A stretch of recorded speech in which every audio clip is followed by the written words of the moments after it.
अगर मैं आपसे कहूं कि इस वक्त हमारी गैलेक्सी में एक ऐसा ब्लैक होल हो सकता है जो किसी भी स्टार के आसपास नहीं है और लाखों सालों से अकेले स्पेस में सफर कर रहा है, तो शायद आपको यकीन ना हो। लेकिन साइंस के हिसाब से ऐसे ब्लैक होल्स का होना पॉसिबल है। इन्हें कहते हैं रो ब्लैक होल्स या वंडरिंग ब्लैक होल्स। लेकिन सवाल ये है कि ब्लैक होल अकेला घूम कैसे सकता है, और अगर कभी ऐसा ब्लैक होल हमारे सोलर सिस्टम के आसपास आ गया तो क्या होगा। सबसे पहले ये समझते हैं कि ब्लैक होल बनता कैसे है। जब सूरज से कई गुना ज्यादा मास वाला बड़ा स्टार अपनी लाइफ के एंड पर पहुंचता है तो उसके कोर में न्यूक्लियर फ्यूजन रुक जाता है। ग्रेविटी इतनी बढ़ जाती है कि स्टार कोलैप्स कर जाता है। कई केसेस में इस कोलैप्स के बाद एक स्टेलर मास ब्लैक होल बनता है। यही ब्लैक होल शुरू में उसी जगह होता है जहां उसका पेरेंट स्टार था, लेकिन हर बार कहानी यहीं खत्म नहीं होती। कभी कभी जब स्टार सुपरनोवा एक्सप्लोशन करता है तो एक्सप्लोशन हर डायरेक्शन में परफेक्टली इक्वल नहीं होता। इस वजह से नए बने ब्लैक होल्स को एक नटल किक मिल सकती है। ये किक उसकी स्पीड को इतना बढ़ा सकती है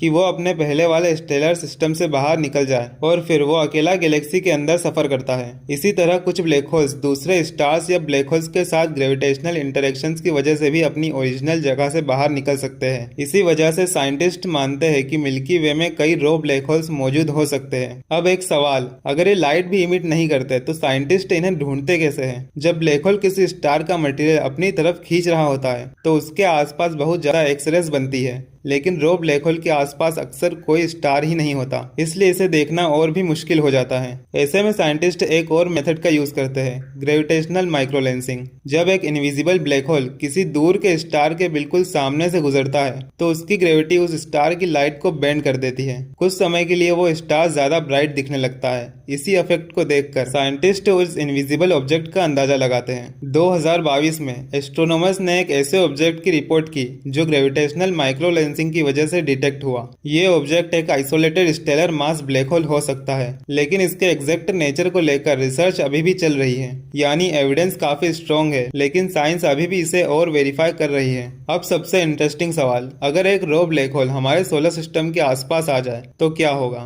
सबसे पहले ये समझ लीजिए कि एक ब्लैक होल कोई कॉस्मिक वैक्यूम क्लीनर नहीं होता। ये दूर से हर चीज को खींचना शुरू नहीं कर देता। अगर सूरज की जगह उतने ही मास का ब्लैक होल रख दिया जाए तो अर्थ लगभग वही ऑर्बिट फॉलो करेगी, क्योंकि ग्रेविटी मास पर डिपेंड करती है, ना कि ऑब्जेक्ट ब्लैक होल या स्टार। लेकिन अगर कोई रो ब्लैक होल सोलर सिस्टम के बहुत पास से गुजरे तो उसकी ग्रेविटी प्लैनेट्स और कॉमेट्स को ऑर्बिट को डिस्टर्ब कर सकती है। एक्सट्रीम सिमुलेशन में कुछ ऑब्जेक्ट्स सोलर सिस्टम के बाहर निकल सकते हैं। ये नए ऑर्बिट में चले जा सकते हैं, लेकिन ऐसा होने की पॉसिबिलिटी बहुत ही कम मानी जाती है। और अभी तक कोई रो ब्लैक होल हमारे सोलर सिस्टम के लिए एक खतरे के रूप में डिटेक्ट नहीं हुआ। सबसे हैरानी की बात यह है कि हो सकता है कि हमारी गैलेक्सी में लाखों ब्लैक होल्स हो, लेकिन उनमें से बहुत से आज भी कम्प्लीटली इनविजिबल हो। वो ना लाइट इमिट करते हैं और ना ही आसानी से डिटेक्ट होते हैं। और शायद इसी वजह से कोई रो ब्लैक होल मिल्की वे के किसी कोने में बिल्कुल अकेला सफर कर रहा हो। एक ऐसी चीज जिसे हम देख नहीं सकते, लेकिन इसकी ग्रेविटी पूरी तरह रियल है। और शायद इसी वजह से रो ब्लैक होल्स यूनिवर्स के सबसे मिस्टीरियस ऑब्जेक्ट्स में से एक माने जाते हैं।